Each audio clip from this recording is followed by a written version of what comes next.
먼저 내민 손보다 더 반가운 가슴으로 서로를 바라보면 별보다 고운 발걸음이 사람의 문 앞에서 사랑을 놓고 한다. 안녕하세요. 이삭빛 TV 방송의 산골시인 이삭빛입니다. 이삭빛 TV대학 학장 노상근입니다. 반갑습니다. 반갑습니다. 저희 애독자 중에서 우리 처음에 하는 이삭빛 시인님의 그 가슴으로 만난 사람 꽃이다라는 이 대목을 다들 외워버렸더라고요. 그래서 자기네끼리 이렇게 두 사람이 나눠서 역할극도 한단 말을 들었습니다. 감사드리고요. 자, 오늘도 지난번에 우리가 이대한 도전 백인 했었죠. 백인을 고등학생 그리고 특히 대학생들이 중심이 돼서 도전하고 싶은 인물 100명을 뽑았는데 네. 오늘은 그 두 번째 시간 누구죠? 징기스칸입니다. 아, 징기스칸. 사실은 징기스칸은 정복을 당한 사람의 민족으로 볼 때는 악의 화신이라고도 볼 수 있는 거죠. 역시, 그러나 네. 우리가 배우고 싶은 것은 징기스칸을 통해서 어떠한 도전 정신과 리더십을 배우냐가 포인트가 될 것 같아요. 네, 그렇게 생각해 주시면 감사할 것 같습니다. 네. 그래서 징기스칸의 어록이자 또는 시로도 알려져 있는 징기스칸의 그 이야기를 먼저 읽고 네. 뭐 어떤 분들은 시로 소개하기도 하고 또 징기스칸의 명언이라고도 이야기를 하는데요. 네. 한번 읽어보도록 하겠습니다. 징기스칸, 집안이 나쁘다고 탓하지 말라. 나는 9살 때 아버지를 잃고 마을에서 쫓겨났다. 가난하다고 말하지 말라. 나는 들쥐를 잡아먹으며 연명했고 목숨을 건 전쟁이 내 직업이고 내 일이었다. 작은 나라에서 태어났다고 말하지 말라. 그림자 말고는 친구도 없고 병사로만 10만, 백성은 어린애, 노인까지 합쳐 200만도 되지 않았다. 배운 게 없다고 힘이 없다고 탓하지 말라. 나는 내 이름도 쓸 줄 몰랐으나 남의 말에 귀 기울이면서 현명해지는 법을 배웠다. 너무 막막하다고 그래서 포기해야겠다고 말하지 말라. 나는 목에 칼을 쓰고도 탈출했고 뺨에 화살을 맞고 죽었다 살아나기도 했다. 적은 밖에 있는 것이 아니라 내 안에 내 있었다. 안에 있었다. 나는 내게 거추장스러운 것은 깡그리 쓸어버렸다. 나를 극복한 순간 나는 징기스칸이 되었다. 뭐 징기스칸에 관한 시라고 볼 수가 있고 또 명언이라고 볼 수도 있는데요. 첫째, 우리가 많이 집안 탓하잖아요. 근데 집안이 나쁘다고 탓하지 말라. 아마 우리 이 징기스칸을 도전 인물로 본 것 중에 하나가 첫 번째가 어려운 환경. 네. 지난번 방송했던 에이브럼 링컨의 경우도 마찬가지로 가난한 환경에서 커왔잖아요. 그래서 네. 절대로 집안이 나쁘다고 탓하지 말아야 할 것 같습니다. 자, 참, 네. 그래서 가난하다고도 말하지 말라. 다시 한번 1년 한번 해주시겠어요? 네. 네. 집안이 나쁘다고 탓하지 말라. 나는 9살 때 아버지를 잃고 마을에서 쫓겨났다. 가난하다고 말하지 말라. 나는 들쥐를 잡아먹으며 연명했고 목숨을 건 전쟁이 내 직업이고 내 일이었다. 예, 집안과 가난에 대한 것을 극복한 대목이 나왔고요. 두 번째는 작은 나라에서 태어났다. 우리가 보면은 처음에는 그림자 말고는 친구도 없고 병사도 기껏 10만 명, 백성은 어린애 노인까지 합쳐 200만도 되지 않았던 징기스칸이 탄 그 나라가 정말로 전 세계를 정복한 나라로 되기까지 자기가 태어난 곳을 탓하고 말하지 않은 대목인 것 같습니다. 부탁드리겠어요? 작은 나라에서 태어났다고 말하지 말라.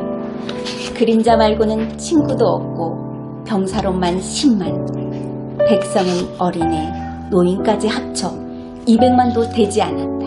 자, 이제 3년 보는데요. 네. 그러니까 배운 게 없다고. 사실 우리가 많은 자신감을 갖지 못한 것 중에 하나가 배운 게 없다, 힘이 없다, 뭐 이렇게 타닥이 쉬운데, 심지어 이 징기스칸은 자기 이름도 쓸지 몰랐지만, 근데 남다른 지혜가 있었네요. 그게 뭐였냐면은 남의 말에 귀를 기울이면서 현명해지는 법을 배웠다. 이게 굉장히 저는 와닿는 것 같아요. 다른 것보다 우리가 지식만을 쌓아가는 게 아니라 지혜가 있었다는 말로 생각할 수 있겠네요. 부탁드립니다. 배운 게 없다고, 힘이 없다고 탓하지 말라. 나는 내 이름도 쓸 줄 몰랐으나 남의 말에 귀 기울이면서 현명해지는 법을 배웠다. 자, 마지막. 너무 막막하다고 포기하지 말라. 심지어 목에 칼을 쓰고도 탈출했고, 아마 포로로 잡혔던 모양이죠. 뺨에 화살을 맞고 죽었다 선하게 됐다. 그 어떤 신념과 정신력인 것 같아요. 네, 어떤 어려움을 네. 극복했다는 얘기가 되겠네요. 네, 이제 네. 결과가 나옵니다. 네. 적은 밖에 있는 것이 아니라 내 안에 있다. 네. 나는 내게 거치장스러운 것은 깡그리 쓸어버렸다. 나는 나를 극복하는 순간 징기스칸이 되었다.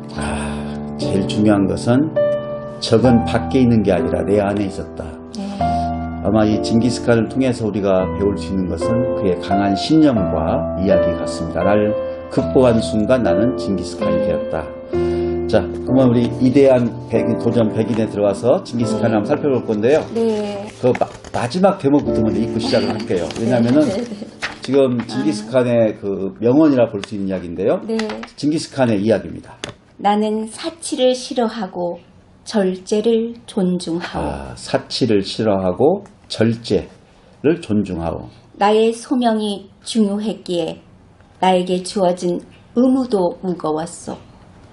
나와 나의 부하들은 늘 원칙에서 일치를 보며 서로에 대한 예정으로 굳게 결합되어 있어. 나와 나의 부하들은 원칙에서, 어떤 원칙에서 하나가 되고 서로에 대한 애정으로 굳게 결합되어 있어. 아마 이것이 30년 만에 유라시아 대부분을 정복했던 징기스칸의 리더십이 아닌가 생각이 듭니다. 보통 우리가 부하들과 갈등 사이에서 결국은 제국이 멸망하게 되는데 원칙을 세우고 서로에 대한 애정으로 결합되어 있다고 징기스칸은 네. 생을 남기면서 한 명언입니다. 네, 갈등을 성숙으로 이어가는 것. 네, 그렇게 저는 그게 중요하다고 생각합니다. 리더로서. 내가 사라진 뒤에도 세상에는 위대한 이름이 남게 될 것이요. 세상에는 왕들이 많이 있어. 그들은 내 이야기를 할 것. 이것이 바로 징기스칸이 생을 막이면서 남긴 명언입니다. 네. 자, 징기스칸의 시와 이 명언을 통해서 우리는 사실은 징기스칸에서 배울 수 있는 리더십을 배웠는데요. 네. 책에서 소개한 내용으로 정리하도록 하겠습니다. 네. 제목이 첫째 제목이 몽골 제국의 시작, 그리고 그의 뛰어난 전략과 위대한 리더십입니다. 그러면 읽어보겠습니다. 징기스칸은 1162년경 오늘날의 몽골과 시베리아 지역이 맞닿은 곳에서 보르지긴 시족 예수게이의 아들로 태어났습니다. 그의 본래 이름은 태무진, 몽골어로 강철이라는 뜻입니다. 네. 1189년 여름 27살의 태무진은 그가 복종했던 옹칸의 승인 아래 전통적인 시족 부조케이의 쿠릴타이를 소집하여 칸의 칭호를 차지했습니다. 그리고 1196년에는 옹칸과 함께 타타르 원정이 나서 대승을 거두었습니다. 이 전쟁을 통해서 우리는 그가 많은 부족을 뛰어난 리더십을 통해 단합시키고 하나의 강력한 국가를 만들었을 뿐만 아니라 거친 유목민을 잘 훈련된 군대로 만들었다는 것을 알 수 있습니다. 그 후에 그의 정교한 무기로 무장한 군대는 유럽 정복까지 넘볼 수 있었습니다. 그러니까 부족을 통합하고 그게 리더십이 발휘가 됐겠죠. 또 네. 하나의 강력한 국가를 만들고 유목민을 훈련시켜서 정교한 무기로 네. 무장한 군대는 유럽 정복까지 넘볼 수 있게 된 거죠. 네, 두 번째, 배신으로 인한 위기, 그리고 새로운 제국의 탄생입니다. 다 누구나 위기가 있군요. 네, 영웅에게는 항상 어떤 배신이나 어떤 그런 것이 꼭 있는 것 같아요. 위기가 있는 것 같다. 네. 예. 태무지는 맏아들 주치와 옹칸의 딸을 혼인시키려 했습니다. 태무진에게 정면으로 맞설 수 없었던 옹칸은 계략을 세웠다. 혼인을 수락하고 축하 잔치에 태무진을 초대해 제거하려 했던 것이었습니다. 소수 병사만을 이끌고 옹칸에게 가던 태무진은 옹칸의 계략을 알아채고 도망가기 시작했다. 옹칸의 추격을 피해 살아남은 자는 불과 19명이었습니다. 힘든 상황이었지만 태무진은 그의 흩어진 추종자들을 모아 옹칸을 향해 진군했다. 기습당한 케레이트 부족은 태무진에게 항복했다. 옹칸은 나이만에서 죽임을 당하고 1204년 태무진은 나이만을 정복했다. 그리고 그 후 새로운 나라가 탄생할 참이었습니다. 새로운 나라의 이름은 예케, 몽골 울루스, 통치자의 칭호는 징기스칸이었습니다. 새로운 제국이 탄생이 됐군요. 네. 자, 세 번째 타이틀은요. 강대국으로서의 길을 잡아간 징기스칸입니다. 강대국으로서 기틀을 잡아간 징기스칸이죠. 네. 징기스칸은 완전한 종교의 자유를 선포했으며 부족 간의 납치와 몽골인을 노예로 삼는 것을 금지시켰다. 뿐만 아니라 징기스칸 자신을 포함한 모든 개인보다 법이 우위에 있다는 것을 선언했습니다. 근데 그 당시는 부족 간의 납치와 노예 삼는 것이 그런 제도가 있었는데 그걸 금지시키고 자신을 포함한 모든 개인보다 자신을 포함했어요. 네. 법이 우위에 있다. 네. 징기스칸은 친족 관계를 확대하여 부족이나 민족 전체 단위로 가족적 유대를 맺는 정책을 펼쳤습니다. 그리고 1207년부터 1215년까지 서화와 금나라를 정복했다. 당시 몽골군의 병력은 기병 6만 5천 명이었다.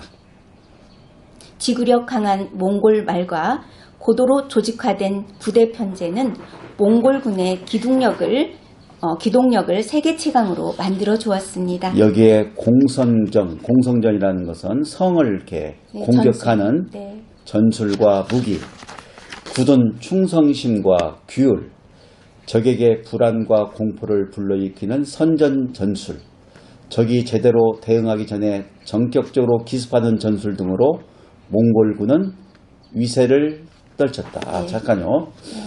강대국으로서 기틀을 잡아간 징기스칸이 우선 자기 부족 간의 납치와 몽골인의 노예로 삼는 걸 금지시키고 그게 이대한 것 같아요. 자신을 포함해서 법을 세우는 거네요. 그리고 친족 관계를 확대해서 부족, 민족 전체 단위로 가족적 유대, 먼저 자기 나라를 잘 하나로 뭉치게 하고 그리고 서화와 금나라를 정복했어요. 그러니까 그 시대가 1162년, 1227년까지 1207년이요.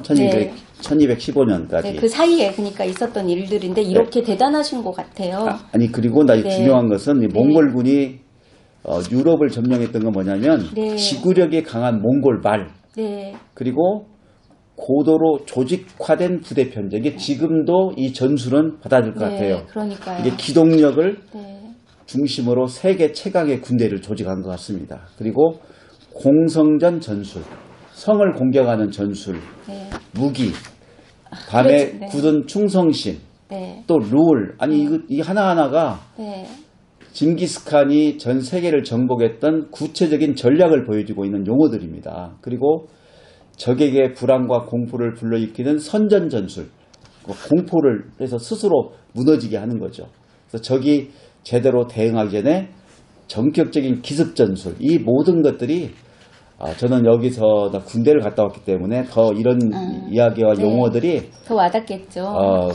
강대국으로서의 어떻게 징기스칸이 정말 징기스칸이 되는가를 보여주는 그러니까 것이 아닌가 저는 생각합니다. 군대 갔다 오지 않았어도 그 느낌이 더 오는데 얼마나 더 오시겠어요. 그래서 그렇지 않아도 아까 말한 대로 모든 왕들이 내 이야기를 할 것이요. 이렇게 또 징기스칸이 말을 남겼거든요. 네, 그런 이후로도 아까 금나라와 서하를 정복한 이후에도 네. 30년 만에 유라시아 대부분을 정복했죠.